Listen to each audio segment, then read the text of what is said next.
Assalamualaikum. Hai kawan-kawan, Ainah ni. Hari ni kita belajar kat sekolah canggih Ainah. Best tau. Tengok smartboard ni. Kosong lagi. Kawan-kawan rasa huruf apa nak keluar ni? Jeng jeng jeng. Oh, pocot. Terkejut Ainah. Wah, kawan-kawan nampak tak? Tiba-tiba dia muncul kat situ. Bunyi dia macam angin keluar kuat-kuat. Dengar ni Ainah sebut. Sot, cuba ikut. Okey, Sot tadi dah keluar. Sekarang Ainah nak tekan magic button ni. Kita tengok huruf apa pula muncul kat sebelah dia. Bentuk badan dia sama macam tadi. Nampak tak? Dia ada satu titik ajaib kat atas kepala.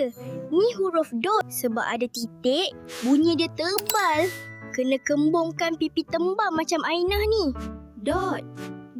Jadi kita dah belajar dua huruf. Sebelah ni Sot tak ada titik.